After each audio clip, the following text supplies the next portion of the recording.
Hi குட்டீஸ். ஆச்சி ஒரு குட்டி கதை சொல்ல போகிறேன். ஒரு பெரிய போர்க்களம் ஜப்பான் வீரர்கள் போர் புரியறதுக்கு ரெடியாக இருக்கிறாங்க.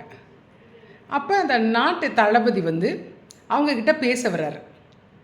எப்படி போர் வியூகம்னு சொல்லுவாங்க, எப்படி போய் சண்டை போடலாம், எந்த மாதிரி ஃபைட் பண்ணால் அவங்கள வின் பண்ண முடியும் அப்படின்னு அவங்களுக்குள்ளே பேசுகிறாரு. தளபதி பேச போகிறார். எல்லா போர் வீரர்கள் நிற்க வச்சு. அப்போ பேச போகும்போது அவங்க முகத்தில் பார்த்திங்கன்னா நிறைய பயம், அது அச்சம்னு சொல்லுவாங்க. ஏன்னா இவங்க சைடு ரொம்ப குறைஞ்சி கொஞ்சம் போர் வீரர்கள் தான் இருக்காங்க. ஆனால் ஆப்போசிட்டில் பார்த்திங்கன்னா நிறைய போர் வீரர்கள்.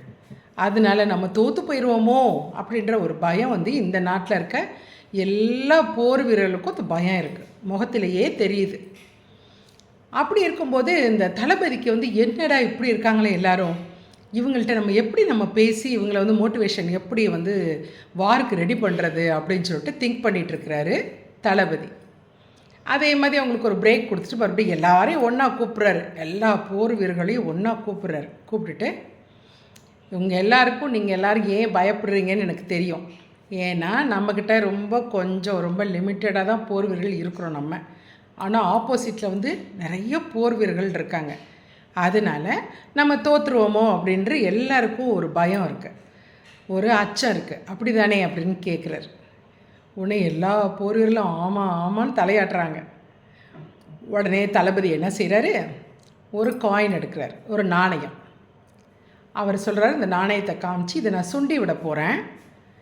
சுண்டி விடும்போது தழை விழுந்துச்சின்னு வைங்களேன். தலை விழுந்துச்சுன்னா நம்ம ஜெயிச்சிருவோம் வாரில். அதே சமயத்தில் பூ விழுந்துச்சுன்னா நம்ம தோற்றுருவோம். அதனால் என்ன செய்வோம், பூ விழுந்துச்சுன்னா நம்ம நேராக போய் ஆப்போசிட் எதிரி நாட்டில் போய் நம்ம சரணடைஞ்சிருவோம். தோல்வி, நாங்கள் தோற்றுட்டோம் அப்படின்னு சொல்லிட்டு சரணடைஞ்சிடலாம் அப்படின்னு சொல்கிறாரு தளபதி. உடனே போர் வீரருக்கு ரொம்ப ஹாப்பி ஆகிடுச்சு. சரிங்க, நீங்கள் சொல்கிற மாதிரியே பண்ணலாம் அப்படின்ட்டு தளபதி ஒரு காயின் எடுக்கிறார். காயின் எடுத்து சுண்டி கீழே போடுறாரு. தலை விழுந்துருச்சு.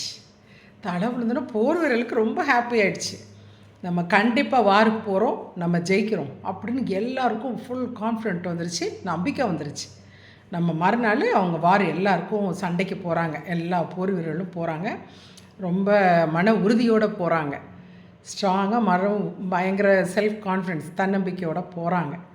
போனால் அடித்து போர் களத்தில் பார்த்திங்கன்னா ஆப்போசிட் போர் வீரர்லாம் அடித்து எல்லாத்தையும் தோல்வி அடைய வச்சிடுறாங்க. இவங்க வின் பண்ணிடுறாங்க.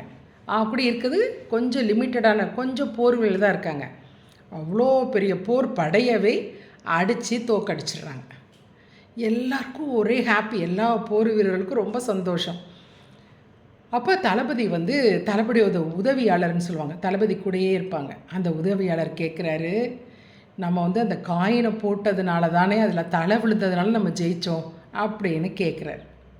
உடனே தளபதி சிரிச்சிட்டே சொல்கிறாரு, இந்த காயின் எடுத்து காமிக்கிறார். 2 சைடும் தலை தான் இருக்குது.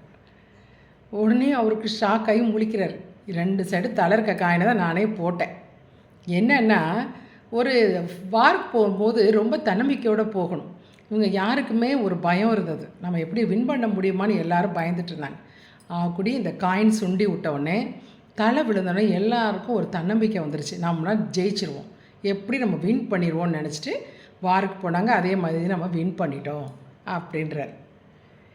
என்னென்னா, எந்த விஷயமா இருந்தாலும் இது எந்த விஷயமா இருந்தாலும் நமக்கு தன்னம்பிக்கை ரொம்ப இருக்கணும். முதல்ல நீங்கள் ஸ்கூலில் படிக்கிறீங்க, ஹோம்ஒர்க் கொடுக்குறாங்கல்ல, சாயந்தரம் ஈவினிங் வந்தோடனே ஐயோ நிறைய எழுத வேண்டியது இருக்கே, நிறைய படிக்க வேண்டியது இருக்கே, எப்படிடா நம்மளால் ஹோம்ஒர்க்கை முடிக்க முடியும் அப்படின்னு சொல்லிட்டு நம்ம அது இப்போ ஸ்கூல் ஸ்டார்டிங்கில் நிறைய லெசன்ஸ் உங்களுக்கு கொடுப்பாங்க. அதில் அப்படி தானே நம்மளால் முடியும். நம்மளால் 1 ஹவர் உட்காந்தாலும் ரொம்ப கவனம் சிதறாமல் 1 ஹவர் உட்காந்தாலும் கடன்னு படித்து முடிச்சிடலாம்.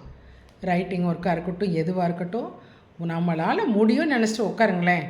நீங்கள் ஹோம்ஒர்க்லாம் கடன்னு 1 ஹவரில் முடிச்சிருவீங்க. எல்லாத்துக்கும் தன்னம்பிக்கை தான் வேணும். சரியா? ஆச்சு. உங்களுக்கு நாளைக்கு வேறொரு குட்டி கதையோடு வரேன்.